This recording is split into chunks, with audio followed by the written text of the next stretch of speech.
This is John McClain. This is Paul Koharski from ESPN.com, Jerry White Sports. Welcome to Two-Tone Crew right here on TitansReport.com.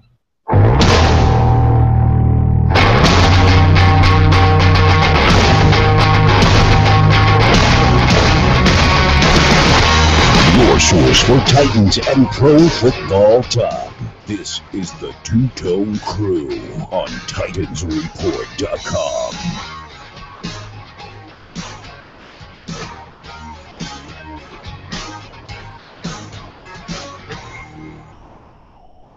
Welcome back, everybody, to episode 76 of the Two-Tone Crew. This is Josh. I'm joined again by my right-hand arm man, Jamal. Yes, sir. Right-hand arm man.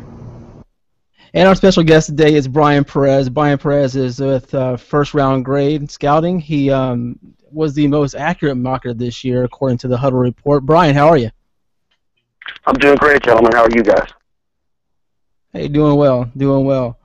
So, congratulations. I appreciate it, guys. You know, doing mock drafts are always a challenge, and it's nice to submit one that is graded out accurately, and you know, it's really just an exercise in fortune telling, more or less. But they do a lot of homework all year long and try to accurately peg guys that you feel confident are going to end up being first rounders, and then you know, you hope for a little bit of luck that the teams that you pair them up with end up hitting. Fortunately, I had some success this year. Absolutely. Things settling down a little bit after the draft? Do you have time to compress a little bit and relax, or do you end up doing a lot of stuff right away afterwards? Well, you know, for me, it's more of a passion than anything else, and I just can't seem to take a night off from watching tape. So I've already broken into Rashad Green and Marcus Mariota film for next year. So I don't know if you want to call it a sickness or a passion, but you know, there's really no downtime for me. But it's a real passion project.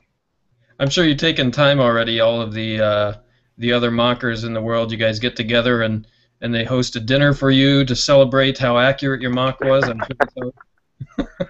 Not quite. I have heard from quite a few people in the industry offering their congratulations. I think everybody understands that, you know, mock drafts are really challenging, and the toughest part about doing a mock draft is usually the feedback you get from your readers, and especially fans of certain teams if they're not happy with the player or players that you happen to mock to them. So it's always a nice feeling to be accurate, and the guys in this industry are really great, and they've all been very cordial offering their congratulations. So what is your process when you're going through mocks? Is it do you do a lot of the film work yourself? Do you rely on a lot of coordination with others? How does your process work? Well, what I generally do is I try to do about 4 mock drafts per season. The first one is really just kind of getting your feet wet, getting an idea for you know, players that you feel good about going in the first round, trying to get an idea also, you know, of the different team narratives, what positions teams are looking for, the different needs that they might be trying to fill. And as you continue on, you also want to do one that I call a shock mock, which is the outside the box thinking, where you try to put players that maybe aren't in that mass media groupthink type of philosophy. Try to find guys that you feel like could end up in the first round that a lot of people aren't projecting there, and then you circle back in your final mock and bring it to, you know, for lack of a better term, a combination of the previous 3 mocks, where you stick true to your board, you feel confident in the guys that you have graded as a first rounder, combined with what you're hearing, what you're reading, what you're seeing, and it usually can arrive at a pretty confident place for that last mock projection.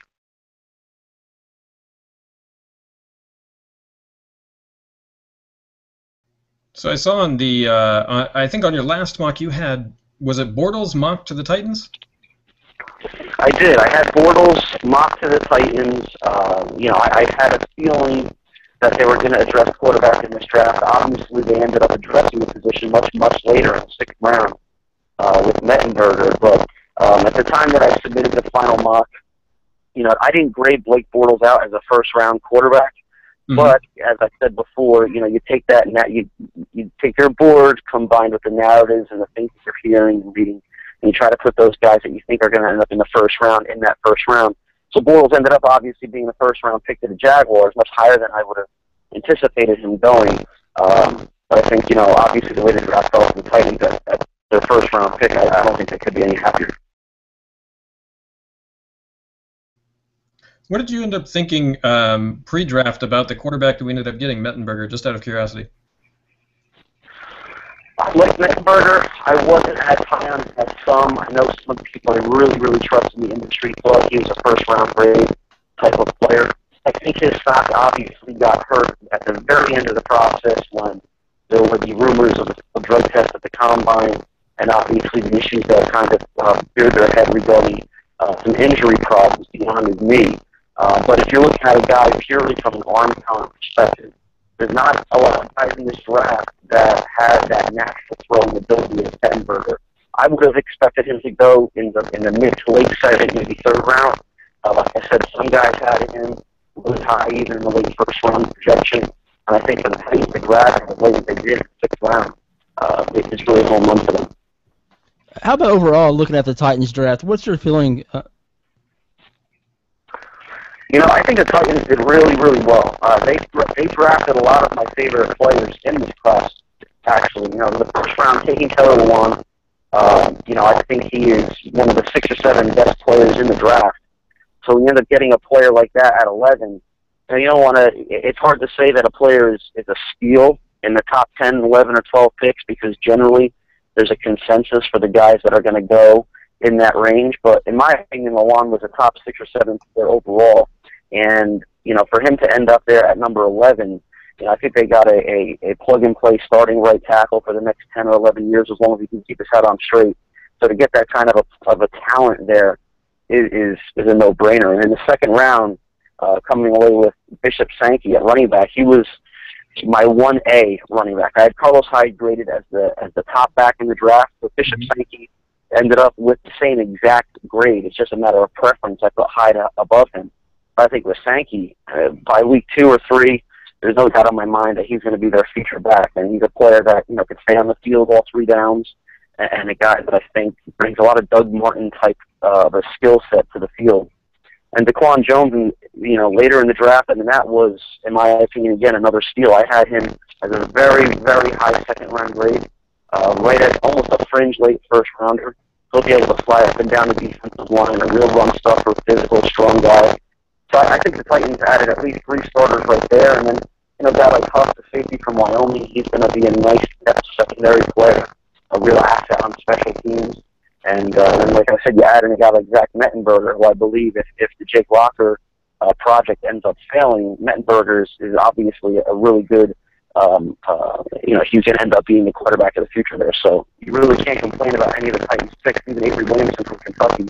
A nice, depth linebacker. To be a guy that's going to evolve into a starter or really a high-impact player, probably not, but it's hard to draft, guys that will be high-impact players every single pick.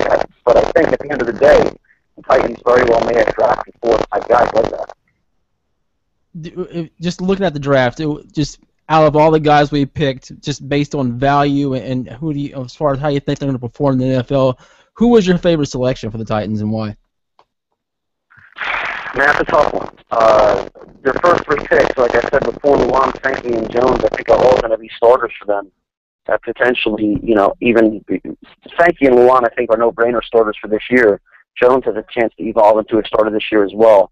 In terms of my favorite of the 3, I think a guy like Bishop Sankey is going to become a real fan favorite in Tennessee. I think he's just that blue-collar, hard-working, good character guy who's going to chew up yardage and be a real bell cow for them despite people think he's smaller, on the smaller side, but if you take a look at his game film, look at his production at Washington, and how physical he is when he runs with the ball, I think he's going to be a real gem to come out of this draft class. So I guess you could say in terms of the wow factor, my favorite would be Sankey, but in terms of building a franchise and developing a championship roster, it always starts up front on the offensive and defensive line. So I think you have a guy like Lewan, and with the offensive line that the Titans seem to be putting in place there, that's a great pick as well. So it's hard to really pick between the 2 of them.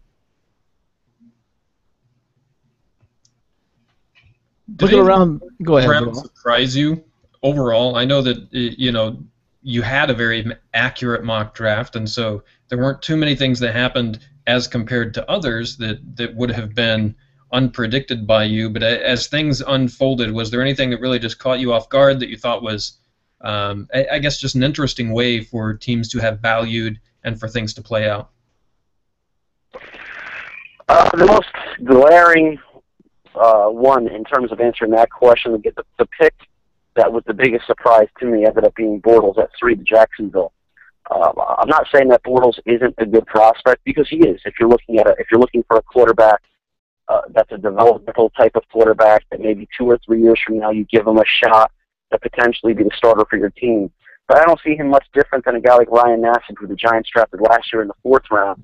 And I actually graded Bortles out as that late 2nd, 3rd round type guy. So for him to go 3rd overall to Jacksonville when they could have addressed, other positions, like for example with the questionable future of Justin Blackmon, getting a guy like an elite talent like Sammy Watkins, or even an elite edge guy like Khalil Mack, to pass up those 2 players specifically for somebody like Bortles, who you never know. I mean, that guy could have even been there at the top of the 2nd. Now, I'm sure with the run on quarterbacks late in the 1st round, Bortles probably would have come off the board, but you could have gotten a comparable player. Jacksonville could have gotten a comparable player to Bortles at the top of the 2nd round, and yet they passed on guys like Watkins or Mack. So to me, that was the biggest surprise. And again, it's not because I don't think Bortles would be a competent starting quarterback, but if you're taking a player at number 3 overall, he better be as close to a surefire franchise player on paper as you're going to find. And Bortles, to me, just isn't that. Mack could have been a franchise defender, Watkins a franchise-type receiver. So to pass on those 2 guys for Bortles, that was the biggest surprise to me. Yeah, well, that's Jacksonville. Yeah, I was going to say, how can it be surprised with like Jacksonville? We're talking a lot about quarterbacks.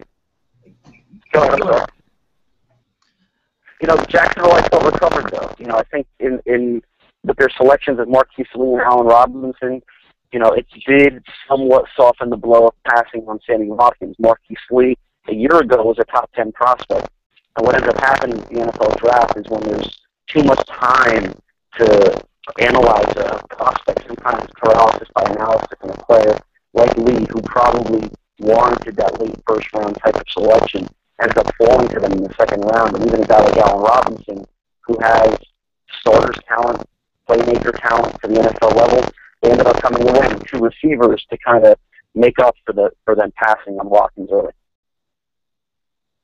Just looking at the quarterbacks, who was your top 3 or 4 quarterbacks in the draft? Well, for my money, it was, obviously the top guy, in my opinion, in terms of a pure pocket passer, is Teddy Bridgewater. I think, like I said earlier, when there's too much time on the hands of scouts and front offices, they end up finding warts where warts don't exist in a player. And for Bridgewater to fall the way he did as a result of a pro day performance, to me was pretty strange. He was a top 10 talent, in my opinion, for the draft, and the Vikings got a real steal to him at the end of the 1st round. The next guy would be Johnny Manziel. I know there's questions about his size, his physical stature, whether or not he's going to be able to take the NFL pounding. But the guy's just a playmaker. He's a good enough passer. He's an elite runner with the football. A real franchise-type quarterback if you can handle his off-the-field personality. And then my 3rd-rated quarterback was Aaron Murray from Georgia. He really slipped. He fell deep into the draft, kind of like Mettenberger did. Aaron Murray's a player that I think once he gets a chance, if there's an injury to a starter and he gets on the field, it's going to be real tough to get him off and back on the bench. Right. Man, I love Bridgewater, the player, but whenever I actually started to sit down and started to watch him, the one thing I noticed is that he really cannot throw a very good deep ball. He just doesn't have the arm. And with Manziel, I loved him, and then a day or 2 before the draft, I was okay, I'm going to actually try and figure out what I'm talking about, and I started watching some video of him, and I tell you, I saw a bunch of prayers. A lot of his big passes, they were just prayers. They were just throwing them up, and Mike Evans making a play. And that's true. Mike. When you look at Johnny Manziel and the way he succeeded on the field, it was something that obviously would make an evaluator or a front office skeptical in terms of what is the reason for his success. He's the reason why Mike Evans was making plays. Was Mike Evans the reason why Johnny Manziel was making plays? Right. But the conclusion I came to with with Johnny Manziel is he kind of transcends the normal evaluation process. He's not somebody who, we've seen before, and there's not going to be a quarterback, at least not in the near future, that we're going to see like him again. Mm-hmm. So you've got to throw out the traditional evaluation methods when looking at Manziel. And, yeah, there's a lot of throws and a lot of plays he made in college that don't translate to the NFL. But, if you throw on some tape of Brett Favre or guys like that kind of ran around looking like chickens with their heads cut off and heaving up a prayer, sometimes players that just have that special quality or that it factor, the ball falls where it's supposed to fall. And that's always dangerous from an evaluation standpoint because once they get to the NFL and the bullets start flying, maybe he's a guy with it on the college level and it won't come through in the NFL game. But my philosophy with Manziel is pretty basic. I'd rather have him bust on my team than hit on another team, and I was one of the teams that passed on him. How about just looking around the AFC South in general? What do you think about how our opponents have done? Well, like I said, Jacksonville did all right. I think they recovered from the Bortles pick with their next couple of picks. Yeah. The Houston Texans, I thought I did really well. Obviously, if you come away from the draft with Jadeveon Clowney, in my opinion, you're the winner no matter what you do after that. Kind of easy, right?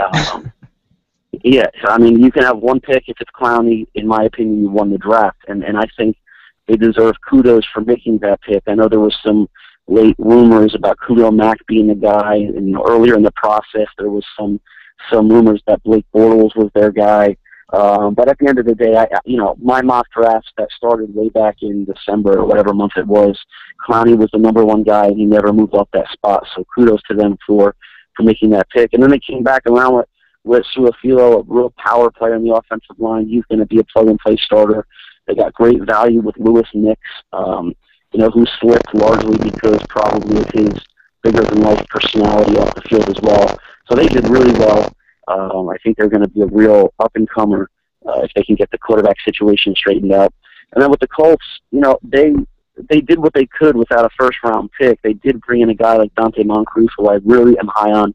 I think he's right there in that cluster of second-round receivers, who they ended up getting him in round 3. Newhart, with their first pick in the second round. I'm not the highest on him. I thought he was more of a late day 2, early day 3 offensive lineman. But when you're a team in dire need of the front 5 players, you pick the best on your board, and I guess that's where he ranks for them. And you got to throw Trent Richardson in the mix. He technically is their first-round pick this year. I'm still a believer in him. I think it's really tough for any young man to change cities and have all that scrutiny mid-season or early season when a trade takes place. And Trent Richardson didn't just forget how to play football overnight. Things just didn't work out for him in Cleveland. He went to Indianapolis and was thrown in the fire probably quicker than he should have been. And we'll see what really Trent Richardson offers this year. So if you add Richardson as their first-round pick, Newhart, Dante Moncrief, a couple other talented guys later in the draft, I think the AFC South in general did all right. But I definitely think, if you're going to grade the top 2 teams in that division in terms of their draft haul, Titans would be right there with the Texans in terms of necking for who had the best performance. One thing I wondered about the Luan pick is, do you see him as somebody who could...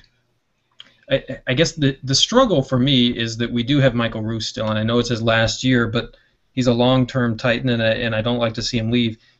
Do you think Luan is wasted if he plays right tackle for an extended period of time, or do you think that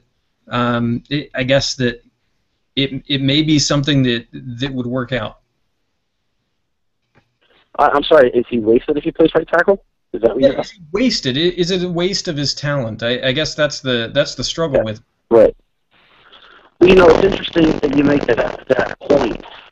Pro Football Focus put out a really good article last year about the old debate of left tackle versus right tackle, and how the general theme is that the left tackle is the premier offensive lineman, the guy who combines size, strength, athletic ability, the blindside protector, et cetera, But the reality is, in today's NFL, you have pass rushers coming from every angle, every side of the field, and you need an equally talented player to play on the right side as the left side.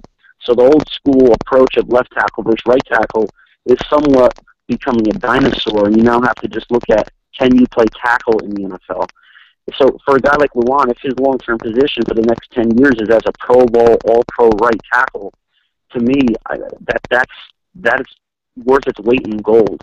I think that the benefit or the plus side of Luan is he can play the left side. We've seen it on tape. Maybe his best fit, traditionally speaking, would be the right side in the NFL. But at the end of the day, if you can shore up any tackle spot, left side or right side, with a 10-year type talent, it's of extreme value. So the beauty with Luan is he could play on either side. I think he'll be equally effective on either side. And whatever pass rusher he's facing is going to have their hands full from the first snap to the last snap of the game.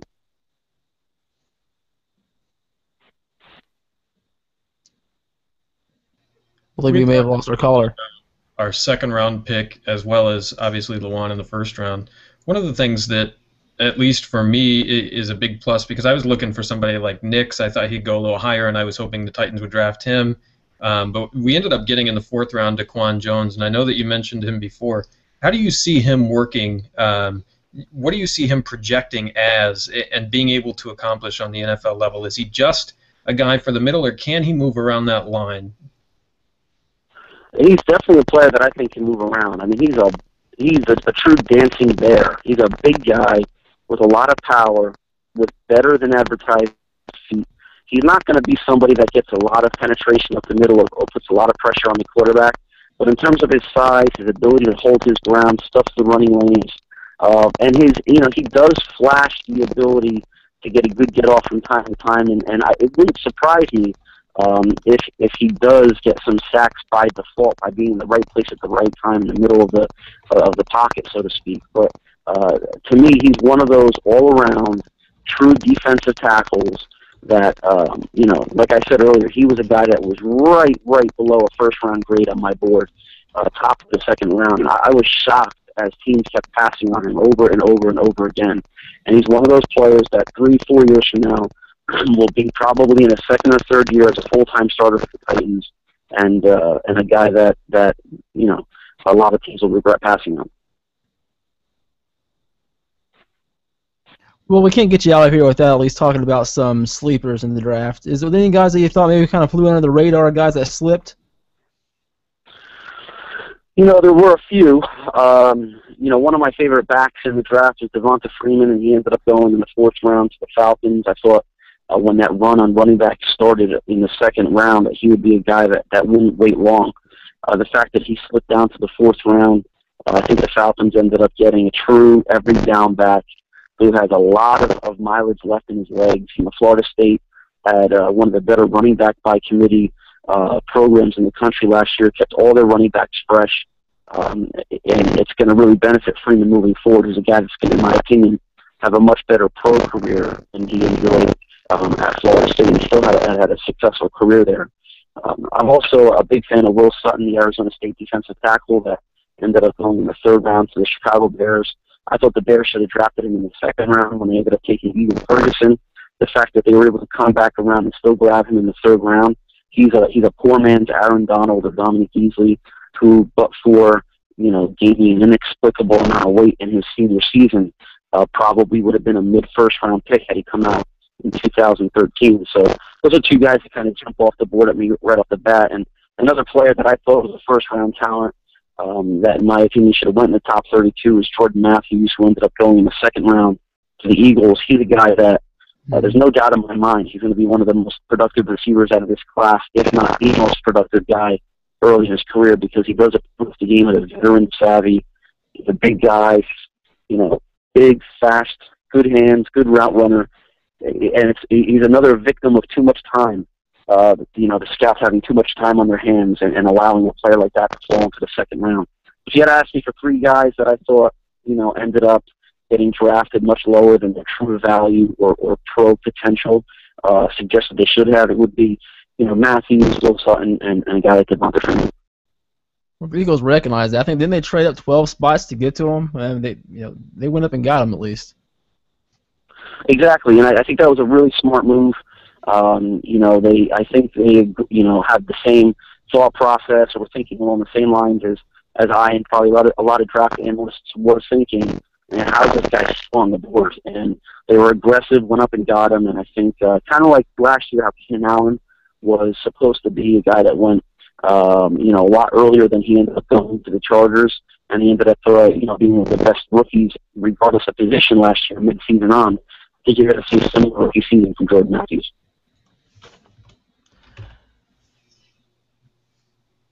Jamal, have anything else? No, I think that really covered a lot of the things I had. I think the only things that they end up wanting is just for somebody to praise the Titans a little bit more, and I always want to hear positive things after the draft, and anything wonderful and how we're going to win the Super Bowl this year. Those are the sorts of things that I'm looking to hear, and I don't think the Super Bowl especially is probably very accurate, so I won't ask Brian to commit to that. You know what I will ask, though? Yeah, Go ahead, Brian. Yeah, I would say the Super Bowl might be shooting for the stars at this point, but the draft class was a really good one, and I definitely think that Titans fans should tip their hats to the front office this year, because while some people might have found the Luan pick to be a little surprising in the first round, the philosophy that I generally try to preach when it comes to making selections in the NFL draft is you see your board, and in the first round you take the best player available, regardless of what you have currently on your roster, unless it's obviously elite Pro Bowl players at the position. But if you can get a guy like Taylor Lewan, who has the potential to become an elite Pro Bowl talent at right tackle, at left tackle, regardless of where he plays, you don't hesitate to take a guy like that. And even though the running back position has been quote-unquote devalued by the major media outlets, the reality is you can't win in the NFL without a balanced offensive attack, and Bishop Sankey is going to be that guy that kind of becomes, the player that the Titans can hang their hat on, protect the lead, grind the clock down, and really bring home those fourth quarter victories. All right, one last question before I let you go. Now, going into the late part of the draft, I was against us getting a quarterback just because, really, at that point, what are the chances? Unless it was Mettenberger. Now, I don't know if you're familiar with our site, but we have an active message board, and one of the big debates is just how good is Mettenberger. So one line of thought is he slipped to the 6th round, he's not that good, and then the other side is, well, this guy's not a 6th round talent, he's not an ordinary 6th round prospect. This guy has a chance. He has all the tools. He just had red flags and injuries and whatnot. Where do you fall in that whole camp? Do you think Mettenberger has a better than average chance of making it in the NFL, which for a 6th round pick is quite, the achievement? One of the things to keep in mind with this year's draft is that the 6th round picks in this year's draft are probably the equivalent of last year's 4th round picks because of how deep this class was. You had undrafted free agents this year that probably would have been 6th or 7th round picks in last year's class. By default, they got pushed out of the draft because of all the juniors that declared and how densely populated the talent was, or the talent level was in this class. So when you see a guy like Mettenberger, Aaron Murray, some of these quarterbacks that fell down into the draft, and you end up getting them in the 5th, 6th, even in some instances even later than that, I wouldn't look at the player and project his future potential based on where he was drafted. I would just go back to the game tape and really form your opinion from there. And in terms of what I think of Mettenberger, I think his floor, at worst, what Mettenberger would be is a Kyle Orton type of quarterback, which, obviously that's not, a guy that you're going to say is going to bring you a Super Bowl. But Kyle Orton had some really productive years as a starter, both for the Bears and the Broncos. And who knows if he was ever on a team that kept him around and actually made him their guy, what his career path would have been like. That's the floor for Mettenberger. He's going to be a solid, reliable, starting quarterback that can sling the ball all over the field and make all the throws. The negatives with him is he's a stationary guy. He's not going to do anything with his feet. He has a little bit of an elongated release, which, he'll learn really quick in the NFL that you got to get, you got to speed up your throwing motion. But the positives are, you got a guy in the NFL, if you have a quarterback that can get to the NFL level and accurately fit the football in the tightest of windows, because you have the plus velocity, plus zip, plus accuracy, then you're one step ahead of the game. And that's what Mettenberger does possess. So I think Mettenberger is absolutely a starting quality quarterback in the NFL. And if he can just work on a couple of small parts of his game, he could end up being a very quality starting quarterback in the NFL. He's not going to wow the Titan fan base. He's not going to be a guy that makes highlight reel plays, running around, keeping plays alive with his feet. But, you know, I mean, you have a guy like that in Jake Locker who's athletic and mobile, but when you're not accurate with the football, who cares if you can run around and break, you know, tackles and do all the different quote-unquote sports center highlight plays. Accuracy rules the day with quarterbacks, and Mettenberger definitely has that. So if I'm a Titans fan, you know, I'm optimistic with the pick, and personally, if Jake Locker struggles in the first half of next season, I would try to get Mettenberger as much experience as he can possibly have as quickly as his rookie year. Let me ask this, just following up on that, because I was going to ask you about Jake Locker. What was your impression, and you don't have to go real long on it, but just generically, what was your impression on Jake Locker when he came out? I liked Locker. I thought he had, again, I think he was overdrafted. I think that he was a guy who, had he come out a year before he actually declared, would have been in the running for the number 1 pick overall. He went back to school, had a very disappointing final season. When he came out, there was rumors in terms of how far was he going to fall. I think the Titans ultimately reached a little bit with where they took him, which created unreasonable expectations for him. I think he's a better athlete than quarterback in terms of his ability to accurately throw the football. But, you know, the problem with today's NFL is these quarterbacks are rushed into the starting lineup, and they're expected to play sooner than they're probably ready to. And a guy like Locker, you know, again, going back to almost that Ryan Nassib comparison, Nassib is going to have a chance to succeed when his time finally comes because he's sitting behind a guy like Eli Manning. Same thing with Jimmy Garoppolo, who was just picked in the second round to the New England Patriots. I mean, people question that pick, but the reality is, you know, you got to get the quarterback in the pipeline before it's too late and give him a chance to really learn to maximize his chance for success. You see it firsthand with a guy like Aaron Rodgers, who was picked in the first round, but was given a chance to sit back and really absorb what it means to be an NFL quarterback. I'm not quite sure if Jake Locker had the chance to do that, and as a result, you're seeing kind of flaws in his game, and the Titans are probably, unless he has a really nice season this year, are going to end up giving up on him. You know, and whether or not he resurfaces somewhere else down the line, we'll see. But I think Locker was a little bit of a reach when he came out. I don't think he's had a chance to really tap into his max upside, and you know, his feet are going to be put to the fire this year for sure. All right, Brian, you've been really generous with your time. Brian, so obviously you're at firstroundgrade.com. Where else can people find you? On Twitter, my Twitter handle is @firstroundgrade. That's first spelled out FIRST, round grade, no hyphens or anything. I'm very active on there. I try to post some of my thoughts as frequently as I can, and obviously the website, firstroundgrade.com. And like I said, I'm already working on 2015 guys. I'm in the process of grading each team and their performance this year in the draft. It's going to be a slow process, maybe 1 team a day, 2 teams per day, until we get into the training camps at the NFL. But Twitter's the main place at First Round Grade. All right, Brian, thanks a lot. I appreciate the time, guys. All right, thank you. Yeah, sorry, I had a little bit of some audio issues there on his side, but, you know, man, a good guest. Very good guest. It's actually, I think, one of the better guests that we've had in a while, and I think it's unfortunate that the audio was as it was. I know that we had some comments from people just that there were some clicking, maybe some gaps in there, and we'll have to see what we can clean up as we get ready to post this, but I think that he had quite a bit of good information. I think that sometimes, you know, TitansReport.com is a good community, and we sometimes get insulated because we're just maybe a group and we all talk to ourselves and we start getting into some group think, and then, you know, we had Cyrus on. I think Cyrus really does a good job, and it's nice to get another perspective, I think. We tried to get Cyrus back on for this episode, but unfortunately it didn't quite line up with his schedule, but it would have been interesting to have those two kind of discuss some of the prospects and see how that would go.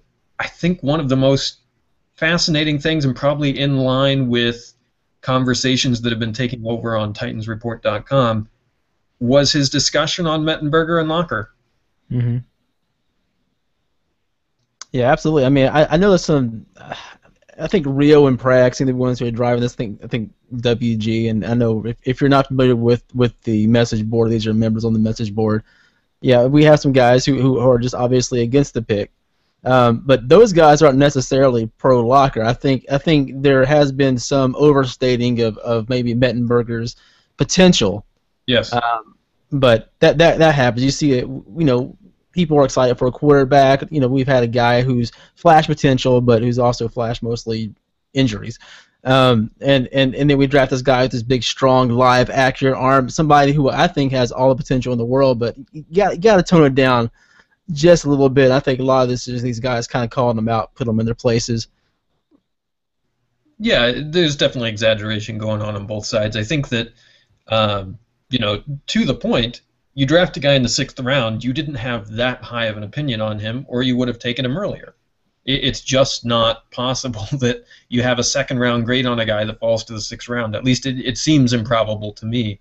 So there's a little bit of overstating probably how much the Titans are in love with him from some aspects of that discussion. And then there's some downplaying of what it means and maybe some whitewashing of Jake Locker's career so far. I think that the thing that is sort of a tangential discussion that we've had on TitansReport.com and probably discussed a number of times on the podcast with John Boy when he's been on, yourself, myself, and all of the various guests we've had is what was the proper treatment of Locker? How should the Titans have best maximized the potential that he turns into a franchise quarterback?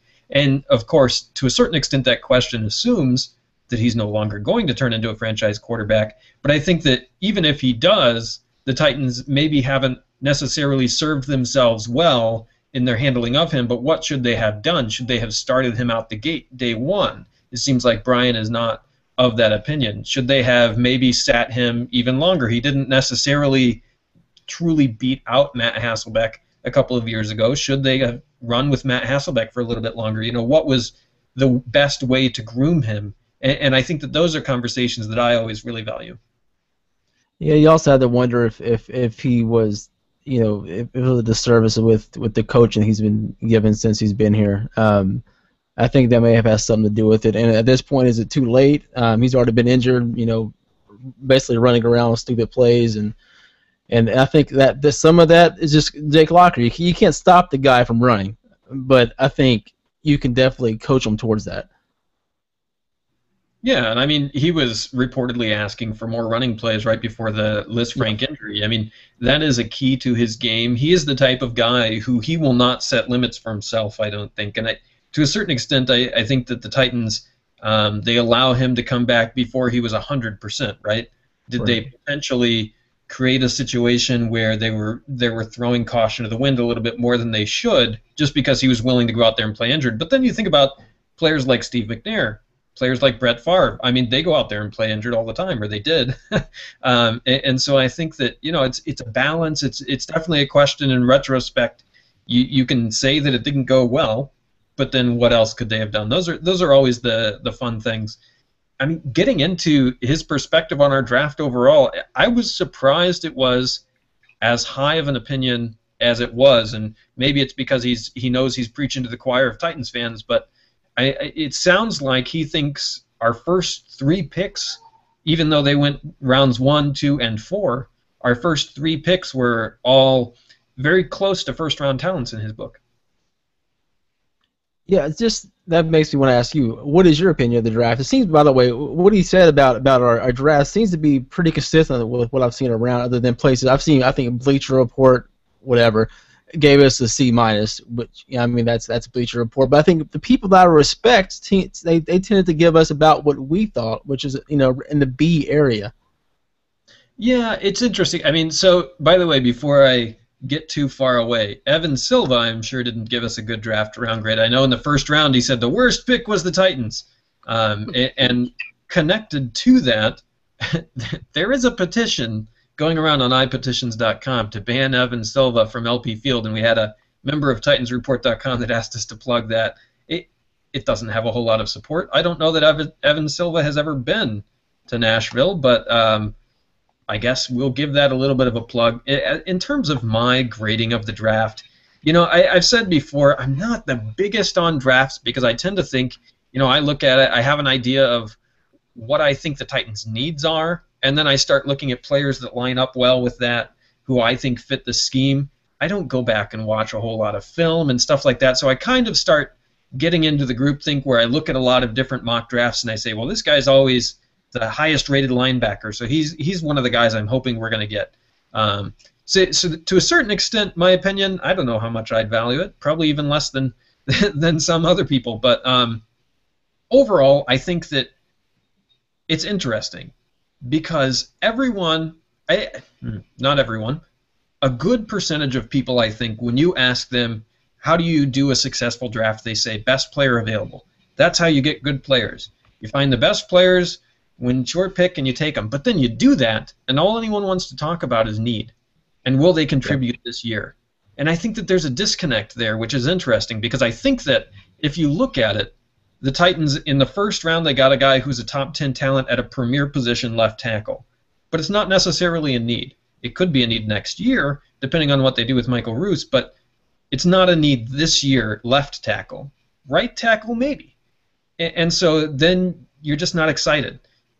Second round, you took the position that has been continuing to get devalued, but you know what we did? We traded down and picked up a fourth-round pick, and then took the number one back on our list. And that's something that I value, at least, where it's one thing if a couple of wide receivers went in the first round and then we trade up and we get Justin Hunter and we say he was our number one guy. Well, yeah, okay.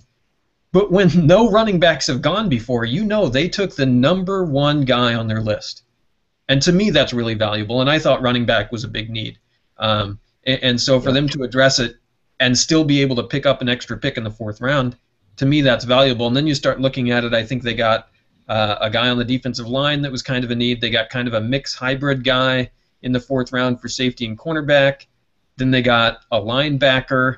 I don't think, obviously, he's going in, the fifth round, so it's not necessarily a great player, but that's starting to look at need. And then you get another value pick in the quarterback who very well could turn into, if his floor is a Kyle Orton, hey, I'm a Boilermakers fan, but that guy did start in the NFL for a while. So if you picked up a quarterback in the sixth round and that's his floor, great value. And so I look at the draft, and for me at least, I start feeling like we got a ton of value, and we got guys at positions that like Brian Sankey, he is the guy they wanted. And so for me, I look at it and I have a lot of positive feelings. Yeah, I'm kind of right there with you. Right after the draft, maybe I was, a little bit too optimistic. I kind of gave it a low A. Now I'm kind of saying it's a solid B. But if you look at the draft from top to the bottom, if you check it, so just going based on NFL.com grades, Luan had a 6.3, right? After that, he had Sankey at a 5.6, and this guy's 5.4, 5.2, 5.2, 5.3. Solid guys throughout the draft. The first three picks, absolutely loved. Bishop Sankey, he's a different type of back than I thought they'd go towards, but boy, you gotta love it. Luan, obviously, it's going to be a huge need next year, regardless of what the need is this year. I think it's a need. We signed Orr to a lot of money, but Orr, what has he done? He doesn't really give you a lot to get excited about. I think that he probably plays that right tackle, pushes Orr in some type of swing position. Maybe at some point Orr can play guard. I don't know. But Daquan Jones, going into it, I was reading up on him because he's one of these guys that's kind of projected as a sleeper.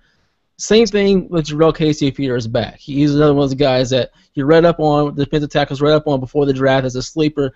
Daquan Jones kind of, different type of player, but kind of, in that same mold. I'll be honest with you, I don't know a lot about Huff out of Wyoming. Mm-hmm. A lot of people seem to really, really love him. Avery Williamson, I'm kind of like you. How good is the guy going to be? Maybe he can stick around and contribute. We could sure use somebody inside. But boy, I'm not going to lie. I absolutely love the Mettenberger pick. It's hard for me not to get excited over this guy. And I'm somebody who I just don't have the time to defend myself, so I don't post a lot of things that I really feel. You know what I mean? That's how it is. Once you put it out there, you have to own that for a little bit. You know what I mean? Until people stop calling you a dumbass. And with Mettenberger, man, have high hopes for the guy. If he could just get in there, stay healthy, keep his head straight, and if we can protect him, watch out. And he's definitely, if you want to look at somebody who's not, well, I don't want to say Locker isn't his style of quarterback, isn't Whisenhunt's style of quarterback. He has a strong arm. But, I mean, if you want to pick the prototypical quarterback that you can draft for the Whisenhunt offense, it's Mettenberger. We got him in the 6th. What round would you have been satisfied if they took him in X round? You would have felt like, I'm happy they took him. Like, if he went as high in the 4th round and we took Mettenberger, would you feel like that was too high for him?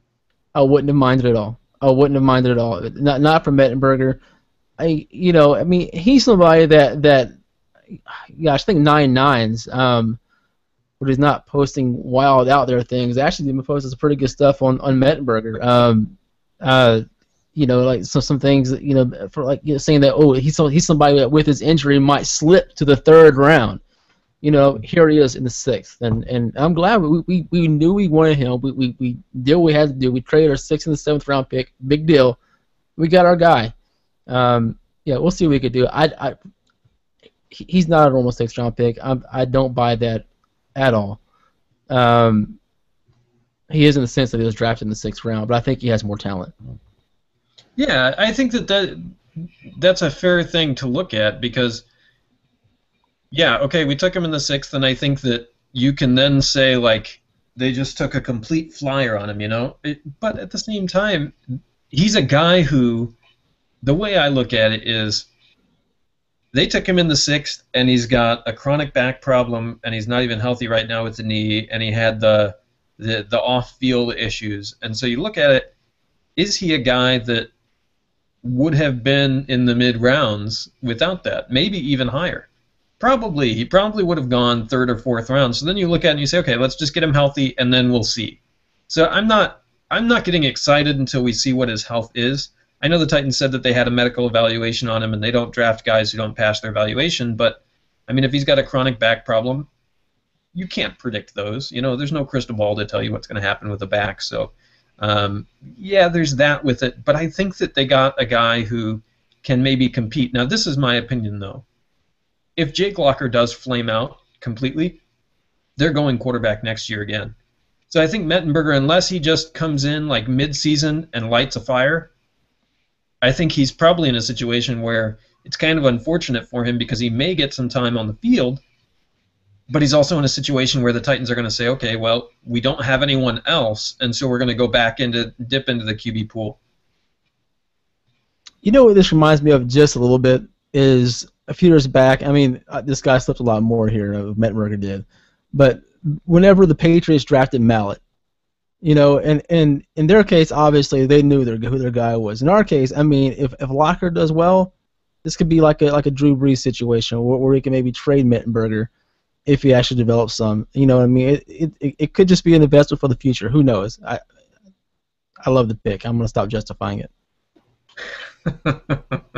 I mean, I guess what I'd say about the Drew Brees comparison is it's interesting. I was obviously a Purdue Boilermaker fan. I thought Drew Brees was great, and then he had just completely lackluster years in the NFL, and they drafted Phillip Rivers. Now, the comparison between Phillip Rivers pre-draft and Mettenberger isn't very fair because Phillip Rivers went so high, Mettenberger 6th round. So there's that you need to look at it and be rational a little bit with, it's not quite the same. But just in terms of how things work out, Jake Locker, it's not like Jake Locker has been completely useless when he started. I don't think that he's shown enough that I have high confidence that he'll turn into a franchise quarterback or anything above an average starter. But he hasn't just completely crapped the bed when healthy. The question is, can he be healthy? And then when he's healthy, can he start to play more consistently? Can he start to produce a little bit more? But the thing is, if he gets healthy, anything can happen. You don't know what it will be. I don't have high confidence, but I can't tell you that he won't turn into a guy who starts performing really well, and then you're developing a guy like Mettenberger a little bit in the background, and you have some choices going into next year, going into even in future years. I mean, Mettenberger's going to be here for a couple of years now. Jake Locker does well this year. We sign him to what, a 3-year extension, 4-year extension, something like that. I mean, you get 1 or 2 years into that, and you start feeling like Mettenberger's great and Jake Locker's never stepped up completely, and you can make the switch then. I mean, it gives you options, and for me, I love the pick. I love the fact that they didn't exit the draft without a quarterback. I said before the draft, I had decided that if the quarterbacks aren't completely downgraded, you have to consider the year. Maybe the quarterbacks in this group weren't that great, but if they're not that bad, right, then I wanted to be able to take a guy in the first or second round because I don't trust Jake Locker's health, and then I don't have high confidence that he'll be something. So I want somebody being trained. And so the fact that a guy fell, who a lot of people have a high opinion on, for me, that's just a great situation. So considering everything we've done, I mean, what's your feeling? Do you think we're an improved team over last season? So obviously we lose CJ, we add Sankey. To me, that could be nothing but a plus at this point. We also added, I was going to call him McAllister, but we also added back from Kansas City, whose name is apparently Dexter McCluster. Yes, apparently impossible for me to remember it, but yeah, McCluster. So we lost Chris Johnson, added McCluster, added Sankey in the draft. I think that position group, it's improved. Definitely long term, it's improved because Sankey's a rookie. You can lean on him for a little while. But I think we're in a good situation there. We're definitely not worse, I would say, because if nothing else, we've got a group there where we've got Sankey, Sean Green, McCluster. Then you've got Washington, who's kind of a kick returner. Personally, I think his position is one of the most in danger. But then you got Battle. You've just got so many guys at the running back position that I have a feeling that we will be able to find the right mix. We've got enough pieces. Even if the injury bug strikes, Chris Johnson gets out that voodoo doll for good old times and starts poking people in the knee again. I think that we have enough pieces that we'll be able to put something together there. So running back, I'm not really too concerned about it now. In terms of other positions, I mean, we lost Werner and we didn't replace him. So I think that position is downgraded. But the question is, what do we have in these guys that we've drafted over the last couple of years? Cody Sensabaugh going to be able to step up? Is Lee-Ray Wilson going to be able to step up? And how do they fit the new scheme? I think that that's a position where potentially we'll take a little downgrade. But, I mean, to me, I think you look at the contract that Werner got out on the open market, and especially he got that contract from, like, the perfect fit. Tampa Bay, Alteron Werner, I think that's the perfect fit, not just in terms of his capacity, but, I mean, Lovie Smith and Werner, I think, will have a very loving, wonderful relationship. They strike me as very strongly religious, balanced, nice guys.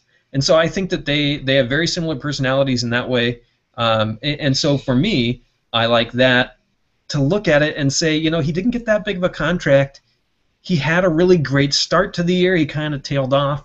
So maybe we're not losing that much there. And then once you look at the rest of the team, I mean, what changed? Now we've changed the systems and we've changed the coaches. And so it's going to be a system fit issue. And then other than that, I think that we're basically the same team as last year with different coaching and different systems. So for me, I honestly think we'll be a better team. And I think our schedule is a lot easier, which was why I just do not get this whole Evan Silva thing. I know Scotty, who's a frequent guest on the podcast, is of the opinion as well. He keeps saying we are a bottom 3, bottom 5 team. I just don't get it. We didn't lose enough, and I feel like we picked up a lot of pieces. So for me, at least, I don't get it. I feel pretty confident in the team right now. It's really just going to be a system fit thing. Well, speaking of picking up pieces, we just picked up John Boy. John Boy, how you doing? Doing great, guys. Sure, you've been doing a great job. Well, that's Sorry debatable. I couldn't make it earlier. Very debatable. John, So we have. Go ahead. Go ahead, Jamal. Nope. All you. You refuse. I was just going to interview you guys a little bit about your interview. You probably already touched quite a bit on it. I've heard the last little bit of conversation, but I didn't get to hear any of the interview. So, were you guys surprised by anything, or did he say pretty much what you were expecting? Well, I didn't expect him to have Bridgewater and Manziel as his top 2 quarterbacks. I know that's something that, you would have loved, John Boy. Yeah. I think he had Bridgewater, Menzel, and then the third was Murray, I thought, right? Was what? Murray? Yeah, Aaron Murray. Oh, wow. Yeah, so definitely favored production in college, it seems. Well, yeah, I don't want us to rehash too much. So if I go into a territory you guys have already addressed, just feel free to move me along. But I'll just I'm sure you guys are wrapping up, but I'll real quickly give my thoughts on kind of the draft. I think that's what you guys were touching on there. Mm-hmm. And for me, I like you mentioned Bridgewater. First, I have to kind of remove him from the discussion because obviously I was disappointed that we passed on him, and of course he didn't go until much later than 11. So I think there would certainly have been a value question there at 11. But what I wish we had done is probably traded down, and I don't know if you guys were able to talk about this yet or not, but no, I didn't get to see it, but I saw that some folks were saying on NFL Network, I know they had the Titans camera on, and that right around the time the Titans turned in the pick, that there was some clear, visible frustration with a number of the, I guess you'd call them the scouts, and I think Bedingfield was the one mentioned. So, I mean, if we take it that they were, disappointed about something, then it would have to either be, a trade that fell through or they didn't agree with the pick. Well, I agree with what you guys were saying, on value. I think Lewan, there's no question he was a great value at 11. Maybe not a need, but if you're led to believe that maybe that wasn't the Titans' first choice, and I don't mean him as a pick, but that they would have rather traded down, it's just kind of like there was something there that they wanted to do that they weren't able to do, if that makes sense. So that, to me, kind of puts a little bit of a damper on it because I would be fascinated to know who they were targeting if they had moved down. Was it a quarterback? Was it Carr? Was it Bridgewater? Who, by the way, after the fact, we found out that he did come in for a visit. I know we talked a lot about that last week, which it was hilarious to me that Lewan visited, Sankey visited, and we didn't know about either of those. So Titans kept those secret. But what do you guys think about that whole trade thing that it was reported there was something, possible with the Browns, and Webster kind of downplayed it. But if you saw that video, it sounds like there was a clear sign of frustration on our behalf. I mean, I don't know if they're trading out for a quarterback. If I had to guess, I'd probably say there's probably a group of players they felt good about them being just there. Value again. Yeah, exactly. And just the fact this being a deep draft, I'm sure. I mean, if you would trade down and get a guy that could help your team right away, and also pick up, one or two more picks that could help your team. I mean, yeah, you could totally see they want to do that. I mean, maybe Bridgewater is one of those guys. I don't know. I think the one thing we learned is that, and you know this from your thread, we really need to start figuring out who these secret visits are, because those are our picks. Right. Exactly. And the street. Or something watching the Titans facilities, because it's pretty crazy. You know what was funny to me this year is that they had those interviews while they're in for the pre-draft visit. They're interviewing people. I wonder how many teams do that, because I think if I was a player and I went in for a pre-draft interview and then they're interviewing me as if I was just drafted, I'd feel like, really? They must love me. Yeah, and that makes you wonder. I mean, does Titans Online have 30 interviews sitting there that they're not going to get to use the majority of them? Man, yeah, I would love to know the full. I mean, I think by the time we finished, I think my list, I had it at 28. I went back and added Bridgewater, Lewan, and Sankey, but there were still those two that we had no idea about. So that's fascinating to me. Do you think there's a Bridgewater one there, John Boy? Would that just break your heart to see? Oh, yeah. I'm glad we didn't find out beforehand, to be honest with you, because if we had, I would have been totally convinced that it was going to happen. And I have to say, for that slight fraction of a second when Goodell uttered the tuh right there on the beginning of Taylor Lewan, there was just an ever so slight moment where I thought it might happen, but it wasn't meant to be. Kind of funny though that the past 2 years, the guys I've really been banging the drum for have both become Vikings. So Don't worry, I'm not going to start a Vikings podcast, but it's interesting. How do you think his specific concerns with gripping the ball and stuff, would you be nervous for him playing outdoors in the cold? I was kind of shocked by that because I think they have 2 years before they move into the dome. So I wouldn't be concerned about him in the rain as much because he's played in rain before. But I've seen the stat thrown around several times that he's from Miami, so he's never played in a below freezing game, which it's going to happen there in Minnesota. So I think that's interesting to see. But you got to love his humor. And in several of the interviews he's done, he's kind of made quite a few comments referencing the whole glove issue and how he's never taking them off again because, I mean, let's be honest, it cost him a lot. I mean, you hear every year pro days don't mean anything. They don't mean anything. And maybe they do, maybe they don't. Maybe teams did notice some issues on film.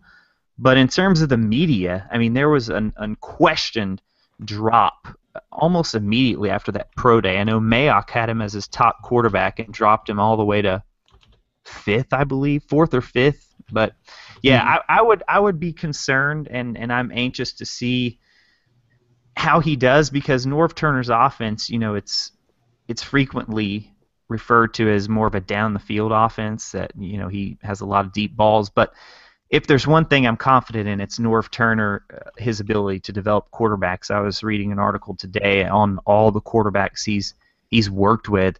And there are the big name guys that you can mention, but there are also some guys who maybe weren't top caliber, but he won quite a few games with them. So Bridgewater's going to put in the time. I mean, I think that much is a given. So it'll be interesting to see what he and Norv can do. And he's certainly they're building a great team around him. They've had a number of solid picks recently. So I think they're a team on the rise for sure, but definitely the first time they have some freezing weather up there, I think it'll be interesting to watch the grip issues. Yeah, well, I mean, if he ends up being the quarterback and he's playing out in Lambeau Field, I mean, I've gone to a couple games at Lambeau in December, and it's brutal. I mean, yeah, it's brutal. So it's not going to be the end of the world for him once they get into their own stadium and everything else. I mean, long term, how many cold weather games outside is he going to be playing? Not that many. But it's just one of those things I thought was interesting when I saw him actually get drafted there. I started thinking about it. I'm sure that he would have much rather gone to a different city, but just in terms of weather, I don't know how much of a big consideration that would be. I'm sure that for him, I mean, he almost fell out of the first round to a certain extent. I'm sure he was looking at it and saying, thank God they traded up and I got into the first round. It's got to feel good to start questioning everything and everybody's dropping you and you start having all sorts of, I'm sure, some doubts about yourself, and then somebody trades up for you in the first round, you feel, okay, I'm still a first-round quarterback. Well, I tweeted out on Twitter when it looked like that he was going to drop out, I said everything I thought I knew about football is just totally thrown out the window. And even though he did slip into the end of the first round, I still I'm never going to pursue a career as a scout, that's for sure, because everything I saw from this guy just screamed to me top 5, top 10 pick. So it'll be fascinating to see kind of how he ends up down the road. But yeah, I don't want to sidetrack too much from what the Titans did, but obviously he was a guy I had a lot of investment and time in researching. So yeah. Well, let me ask you this, because both Josh and I kind of gave our opinions on this a decent bit. What is your take on the quarterback we ended up drafting? Well, I think his tools and skills are undeniable. Since we drafted him, I've watched even more videos on him, and I don't think, I mean, there are the obvious character concerns that people bring up, but I'm not convinced that those will be too much of an issue. I mean, that was, for him especially, I mean, that was, 2+ years ago when he was actually at Georgia before getting kicked off the team, and then he spent 2 years at LSU. So, I mean, for the most part, I would say he had to keep his nose clean there, and he's hopefully learned his lesson on that side of things. But as far as the talent goes, it's kind of ironic that, we have an injury-plagued QB, and then Mettenberger's, the main questions with him are kind of injuries and durability. I know Webster stated in his press conference that obviously they check all these guys out medically, and he seems to be confident in the reports he's gotten back. And I don't even know if it's the ACL that's the biggest question. It's more of the reported back issues that it was something I'd never even heard of, frankly. So if you have no idea what I'm talking about, just hop online and Google, Zach Mettenberger back injury. I think it came about after the combine. So I think that's something to watch as well, just the injury issues. And I can't wait to see just kind of how much of a chance he's given. I mean, some people are talking as if this guy is competing with Locker right off the bat, while others are tempering those expectations and saying he's competing with Tyler Wilson for the third string spot. I mean, I think it's a given that Whitehurst is going to be the number 2, really, no matter who's starting. And if Locker goes down, then you got to think they'll give Mettenberger the starts, unless they're just, I think I posted this, but unless they're just right in the middle of some playoff race and feel that Whitehurst might be able to win 1 or 2 games before Locker gets back or something like that. But I would have to think he's not going to see the field unless, Locker gets hurt, which, I don't know if we say it's likely, but we have to say it's definitely possible at this point. So, I mean, I'm optimistic about it. He wouldn't have been my number 1 choice even among the second-tier quarterbacks, but again, that's primarily because of the injury issues. Just on sheer talent, I think he's head and shoulders above those other guys like Murray and like McCarron and Savage. And which, speaking of Savage, I mean, the Texans expecting them to go quarterback way early, and they don't until late. So that's interesting development, but don't want to sidetrack from your question. Well, they are talking that guy up like crazy. They're talking about Savage like they drafted him in the 2nd round, They're talking about him like some people on TitansReport.com are talking about Mettenberger, where he's just going to be the quarterback of the future. I mean, they are not talking about him. It's really interesting. People are not talking about these later drafted quarterbacks like later drafted quarterbacks. Right. We also got Rusty Smith in the 6th round, so it's like a clear differentiation between Rusty Smith and Zach Mettenberger, I think. And guys, we have a caller. Do we want to try to take a call real quick, see how it goes? Sure. All right, let's do it. Hello. Caller, who are you? The Titan. Hey, how are you? So this is I can't the speak now Titan. 'cause it's 3:23. It's 3:23 a.m. So I can't talk loudly. Okay. Wow. Wow. So where are you? In England. I'm the Titan, man. You know. The Titan. Nice. The Titan. What'd you think of our draft? Pretty average, pretty crap.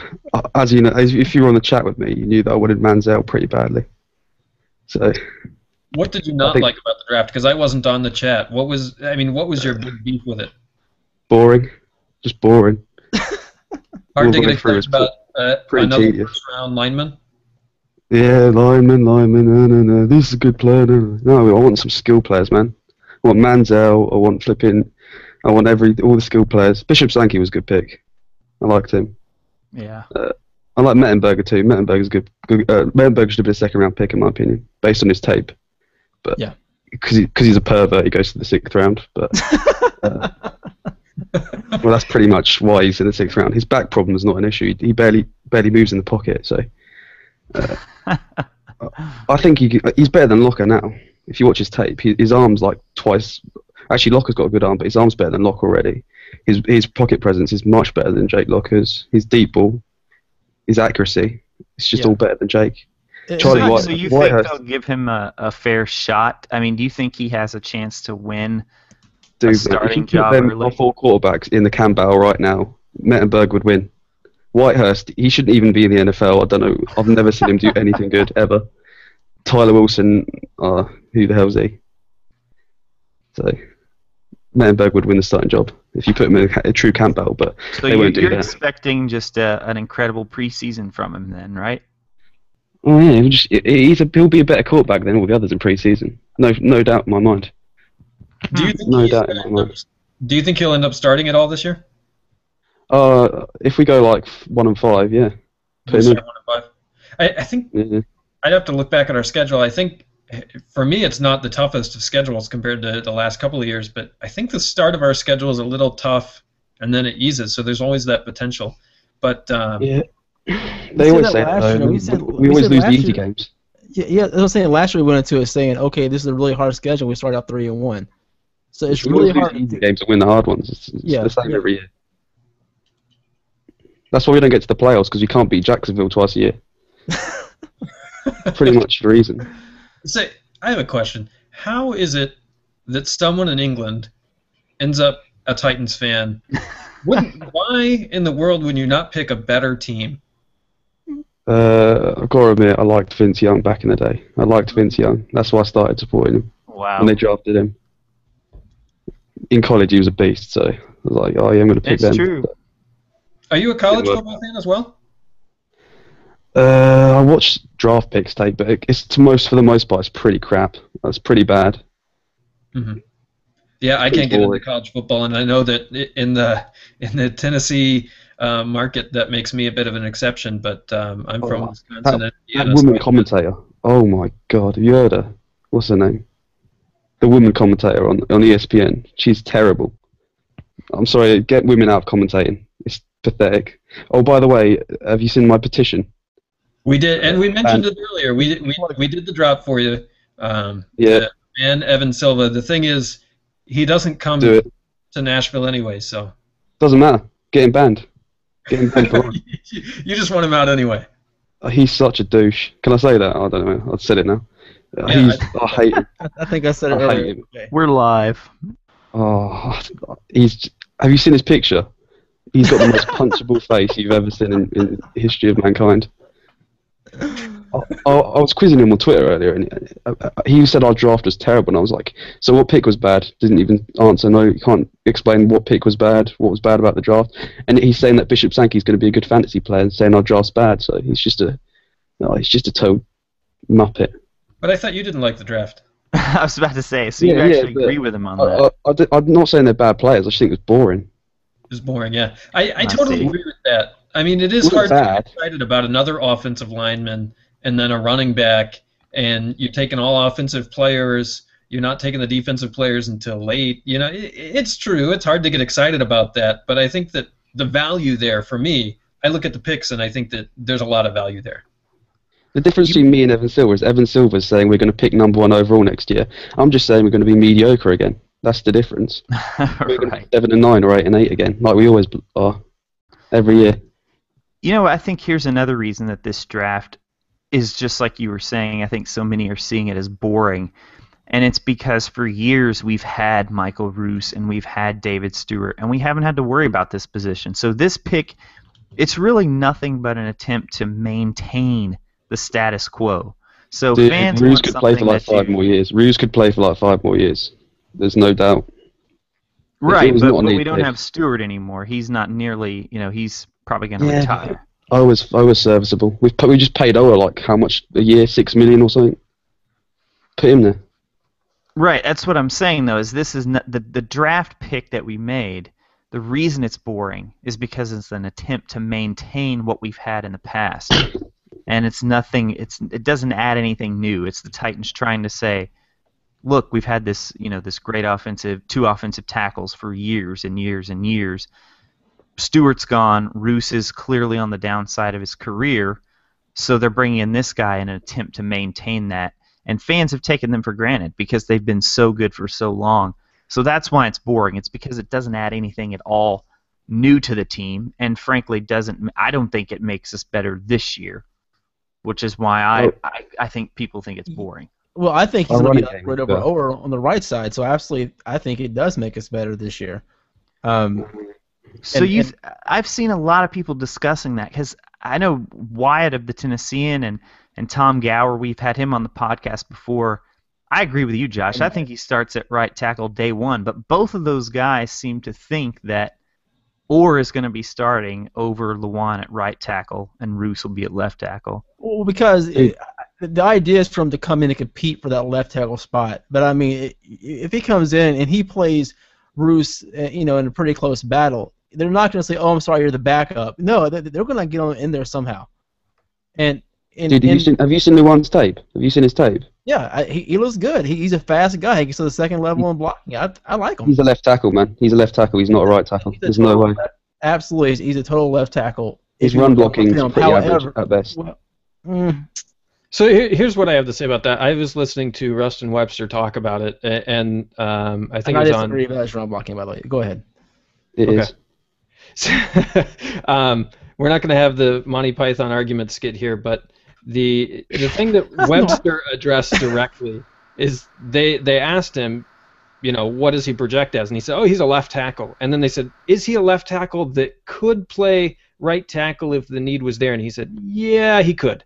So and he didn't say it in a way that was saying, well, not really. He was saying it in a way that said, well, I'd like not to say this, but yeah, I mean, he very easily could. So I honestly think that their plan is, especially this year, I think it's right tackle, and I think that they suspect that he can play that and do fine. My honest opinion is there's a good chance that he's there week 1 at right tackle. I agree.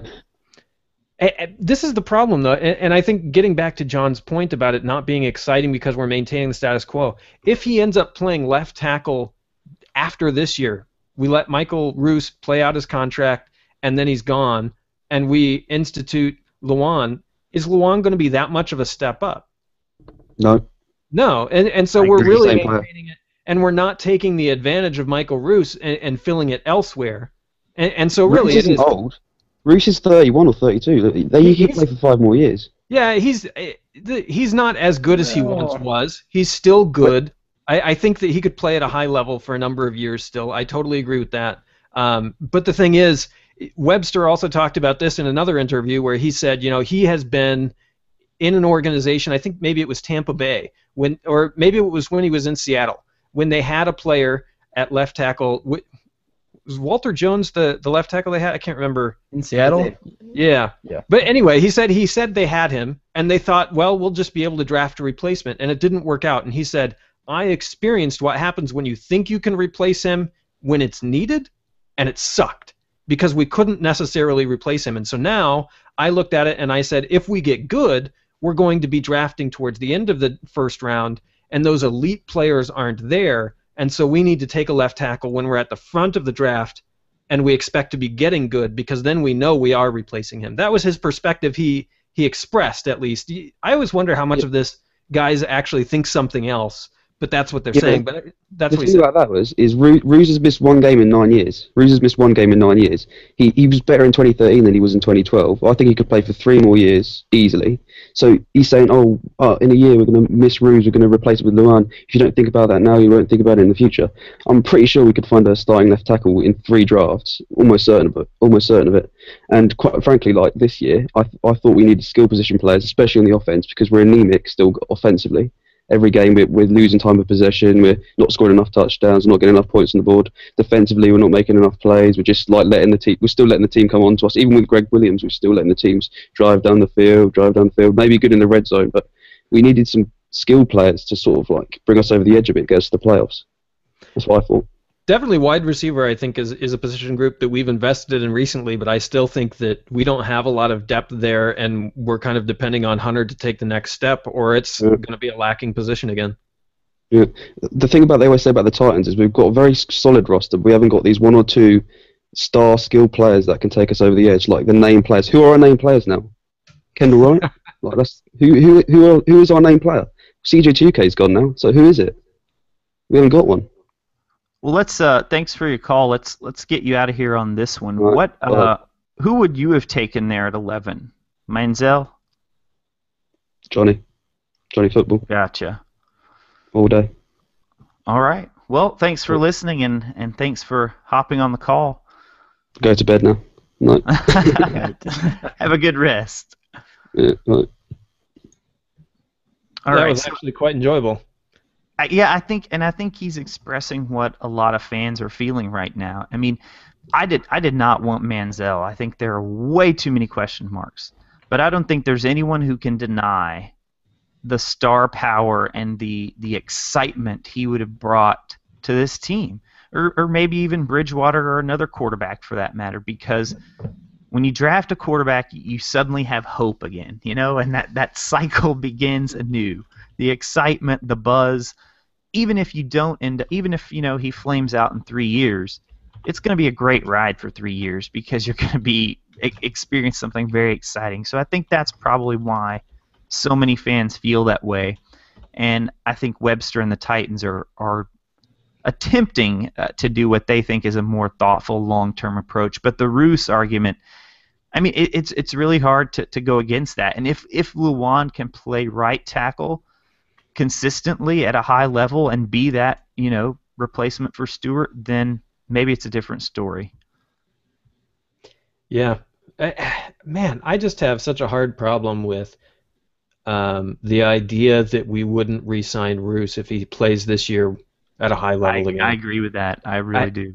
I think that would be just a truly disappointing thing because he's been a lifelong Titan. I think that he has, he's never been a distraction. I mean, he's a guy going out there and even like complimenting Chris Johnson. He's never a problem. And he plays at a high level. He plays every week except for when his appendix is about ready to burst. I mean, this is a guy who you want to respect, and it's just a matter of when you have to start looking at replacement. Do you do it early? Do you do it late? What happens if you try to do it late and it doesn't work out? All that sort of stuff starts getting into the team building aspect. And, I can appreciate the struggle that the Titans have in trying to figure this out, but it would just be regrettable to me if if we let him walk and go somewhere else while he's still playing at a high level. Yeah, I mean, absolutely. I mean, he's the type of guy that is the example of how you want all of your players to be. Perform at a high level for the most part. They keep their mouths shut. You know what I mean? That's the kind of guy you want. But I mean, about the fact that he could play for another 5 years. I mean, sure, he could be a body, you know what I mean? He could fog a mirror, but I don't know if in say 3 years you're going to be able to have quality play out of him on the left side. I just don't know how that's possible. You don't see that too much, and I think we're allowing that to be too much of a given that he will. And who knows? Maybe it's one of these deals to where it's kind of like I think like Baltimore. They let guys go and they get the compensatory picks. Maybe it's one of those deals next year. I don't know, man. I'd hate to see him go, but I don't think we should sit here and act like this guy is going to defy age and be a high level starter at the age of 36. Yeah, I mean he very well could, but if you're the Titans, do you depend on it? Do you put all your eggs in that basket? That's the hard question. I think that it's easy to foresee that maybe he could, but when you're team building, you don't want to just say, we're going to ignore this completely because there's a chance he'll continue to play well and not have injuries and not degrade over time. I mean, team building is very different from what's possible, what's potentially going to happen, and it's just a hard situation. And I totally get, and I think that this was my response to lots of people when they asked me what was my impression of the draft. When I go to work the next day, it's like, I mean, I'm not upset with it, but it is hard to get excited about an offensive lineman in the first round for a second year in a row. I mean, that is just such a bummer. And let's give the front office a little bit of the benefit of the doubt in terms of Roos, because they could see something that we have no idea about. I mean, guys play through injuries all the time, and we never find out about them until suddenly one day, you hear about, oh, so-and-so had surgery 3 weeks ago on this, or even years down the road you found out particular players played through something. I mean, just last year we found out about CJ's injury way late. So maybe they're already seeing those signs of Roos's body starting to degrade that we don't know about. I mean, we have no idea. I do think it's interesting if we hadn't made the Orr signing, I can't remember if I saw this posted on Twitter or on Titans Report, but if we hadn't made the Orr signing, would people be looking at this pick in a much different light? Would they be saying this is an A+ pick? He can play right tackle now, maybe, and then he can definitely move to left tackle eventually. I think so, probably. Here's the interesting thing about that. When we signed Orr, people were saying, "Oh, he's just not that good." I'm amazed the Titans signed him for that much money. And so it's like they're saying we didn't really plug the hole, and then when we draft somebody, they say, "Well, you already plugged the hole." I mean, it just doesn't quite make sense. But they are going to be paying him money to start. If you're Michael Orr, how disappointed are you? I think he's got to be more disappointed than Roos because he's from this area, right? The Titans area. He's wanted to come back here, I'm sure, and he gets another chance. He's got his second shot. I'm going to revive my career, and then they draft a guy, and it's like, I don't even know if I'm going to start this year. I don't know. It's tough to say because I think he's from, was it Memphis, I believe? I believe that's where he grew up in Memphis. So yeah, I mean they're paying him starter money like you said, and yes, I think it was a 4-year, maybe $20 million, but whatever it is, I mean it was a lucrative contract for what many considered, to be a subpar tackle, and he also. I just totally lost my train of thought. He also, I remember, he also has an easy out, I believe, after 1 year in terms of the contract status. So, I mean, maybe, I don't know. If you're him, I like to think all these NFL guys are competitors, and in his head right now he's saying they drafted a tackle, so what? I'm going to be better than that guy. You hope that's the mentality he has. Reality may be different. Who knows? But you know for sure that Lewan is going to have that mentality coming in. I mean, he seems like a pretty intense guy. So, I mean, it's definitely going to be a camp battle to watch. It makes the preseason a little more interesting because are they going to be playing him a lot at right tackle? Is he going to be with the backups at left tackle? I mean, how are they going to split up his reps between left and right tackle? I think will be something to watch. Yeah. Let me ask you guys this, and I don't know how much longer you guys want to go, how much time you guys got. So. Let me know if I should just shut up at some point. However, let me ask you this. With Mike Munchak, we obviously, and he talked about it, we focused on character. And then you get to this draft, and I said before the draft, it'd be interesting to see how much that's still valued, how much it's not valued. You look at it, they definitely went, at least on the surface, they went 180, where they took a guy who told a rape victim that he was going to rape her again or something, although he denies that. Allegedly, yeah. Yeah. And another guy who, what was it with Mettenberger where it was just like groping someone or something? Yeah, touched a woman inappropriately. Yeah. Yeah, and I mean it's like these are guys who absolutely would never have been drafted under Mike Munchak in my opinion, and so it's interesting to see if they end up not working out. Well then. That was unfortunate, but if they end up working out, then you look at it and you say, hey, the coaching change paid dividends right away just with that, where we got a guy who we would have totally passed on. Yeah. In some sense, this is kind of, it brings me back to that whole sort of dynamic between what you want in a football player and what you want in someone off the field, and what I mean by that is Lewan has talked openly about playing through the whistle at multiple times, and he's even stated that he's done things to get under other players' skin and things that, frankly aren't legal in football. But to be totally honest, I actually think that's kind of what the front office wants a little bit, because that's what we had so many years in David Stewart. He was that enforcer, that guy who stood up and said, you don't hit my quarterback, and if you do, I'm going to do something about it. I mean, you have to answer to me. I mean, Stewart really did a good job of that, I think, because he was called for his share of personal fouls, but he did not. I don't think he hurt the team long term with those penalties. So I think they can talk about the character issues, and I tweeted to you, Jamal. It caught my eye in one of the videos. Lake Dawson actually said that they were looking for high character guys in this draft, which they did get some very high character guys too. I mean, we'd be remiss not to mention, Sankey, I think by all accounts is just a really smart, high character player. But then the others, I mean, they're undoubtedly questions, and I think the Titans have done a good job at explaining and addressing those. But like you said, I mean, with Munchak, I'm not sure if these guys are ever even drafted, but specifically with the Lewan pick, in a way, I think they want that type of player, especially on the field. I mean, no one's gonna.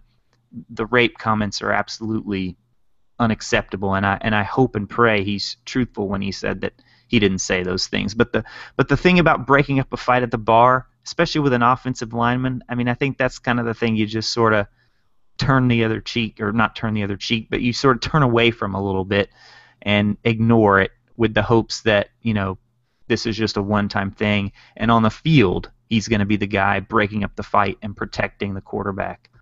You turn the other cheek that has a blind eye, I think is the... Yeah, the turn the other cheek, I pulled that from the wrong spot, so I think you got where I was going, though. Yeah. Well, and I think, we had a brief conversation, I think, when you sent me that thing from Lake Dawson where they were looking for high-character guys. I mean, the thing is, number one, the worst accusation, I think, is the one with the rape victim, and he denies that. So it may very well not have happened, and they're probably pretty comfortable with it. They've given that impression that they believe him when he says that. Right. And then beyond that, you get guys who I think have some off-field character issues. I mean, Jeff Fisher with Pac-Man, he thought he could manage that personality. He thought he could keep him out of trouble one way or another. And so I think to a certain extent, when teams take guys with bad character or questionable character concerns, what they're doing is they're taking the guys who they think they will still be able to manage and massage and keep them out of trouble. Yeah. And so, I mean, to a certain extent, are these things real? And then, on the other hand, are they things that will manifest again? If they never manifest again, then it doesn't matter. We probably need to start wrapping this up. I think you guys have been going for quite a while, but to kind of close on Lewan, I think you said this as well, Jamal. That guy is a great interview, and I mean, he speaks very well, and when he says those things, I mean, it's really easy to believe him when he says, "I didn't say those things." He talked about his mother and how he would be letting her down if that had been the truth. He does make it really easy to believe him, and frankly, I mean, he seems like a pretty cool guy. Mm-hmm. Well, he's got a pig, and if nothing else, he's interesting. Yeah, it's interesting. I think when he's in an interview, I think you can only judge so much by intonation and tone of voice and those sorts of things. But he sounds earnest. He sounds honest, and so for me, with those things, if he ends up having a lot of problems, I will harp on it and I will say the Titans dropped the ball with this. If he doesn't end up having all those off-field problems, if it's not something that continues to manifest, if he doesn't turn into another Richie Incognito, I'm not going to be too concerned about it. By the way, two of my favorite things from the draft was, I don't remember who said it on TitansReport.com, but they said, if we just drafted Richie Incognito 2.0, does that make Chance Warmack Jonathan Martin? It's like, for whatever reason, that's not like totally off the wall. Like, I can almost see that fitting, because Chance Warmack just seems like a happy guy, happy-go-lucky guy. He's not a personality who would necessarily mesh well with a Richie Incognito. My other favorite tweet, this is a tweet, and it was Random Titan fan. I don't know who said it. He said, "I wish." I think this was after round 2 when we traded down and then took a running back. He said, "I wish Rustin Webster would have missed the draft and he would have been on auto pick. That would have been a better draft." And just as a fantasy football guy, it's like, yeah, that's pretty funny, because the auto pick guy, Mr. Auto Pick, just is such a bad person to have in a league, because he ends up taking these crazy people. But I mean, for that to be preferable to what you just witnessed, that's a pretty strong statement. The irony of that is the auto pick would have likely selected Lewan. Yep. Because he was by many accounts, was really the highest player available at the time. Might have taken Sankey as well, because that's the latest the first running back has ever gone. And so I'm sure that an auto pick would have had it. So maybe it's not as funny in retrospect, but... Well, we'll have plenty of time in the coming weeks, I think, to revisit the draft, and I look forward to hearing the interview earlier that I missed. I'm sure you guys hit on a lot of it there, but overall, I think it kind of puts the end to that sort of period of the off season where we're bringing in new guys, and now we start getting a better look at what this team is going to be this year, and who's going to be where, and how it's going to shape up. So I don't have anything else to add. Josh, I don't know if you or Jamal had anything you wanted to close out with. I know you guys have been going for quite a while here. Yeah, I think we've gone for about an hour and a half. I think it's time to go ahead and wrap up. Yep. What I was going to say is I think that the live broadcast is something that we should keep doing. I think that unfortunately the audio, John, when you were listening to it, there was some sort of issue with the audio going on during the interview. We'll get that taken care of for the future. But I think that for listeners to consider, we'll be putting out a little bit ahead of time when we're going to record another podcast, and we'll definitely try and take callers in the future again. So thanks to The Titan, that's his screen name on titansreport.com. I think that he was actually kind of a funny guy and engaging in his own way. And I guess, as he said, there's now proof that he is not CMJ. So yeah, if you want to get on with us, definitely pay attention. Look for when the next podcast is going to be, and we'll try and take some more callers. All right, Josh. Well, let's wrap up. You haven't been able to do this in a while, but I'm going to turn it over to you and let you handle the wrap-up duties and pointing us to all those locations on the net where they can find Titans Let's Report. see if I can remember it all. Yeah, so of course we are the official podcast of Titans Report. So you can find us at titansreport.com. We're on Twitter at Titans Report, facebook.com/Titans Report. You can find us on iTunes. You can find us on Stitcher. Just search for the Two Tone Crew. And mailbag at twotonecrew.com if you want to send us an email, or our voicemail line 615-900-0282. That's not a 900 number. That's 615-900-0282. And that's it, guys. We'll have to see you guys maybe. I don't know when the next one we'll do of these is going to be, but yeah. Yeah, not as not as common as during the season, but yeah, anytime something happens, we'll be back.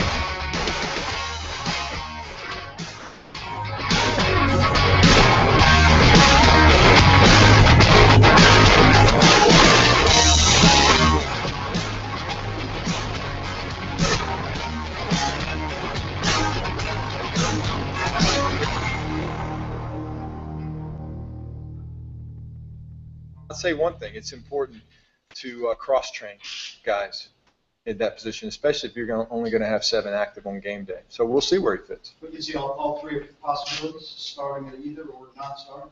You know what? If he earns it, he'll start.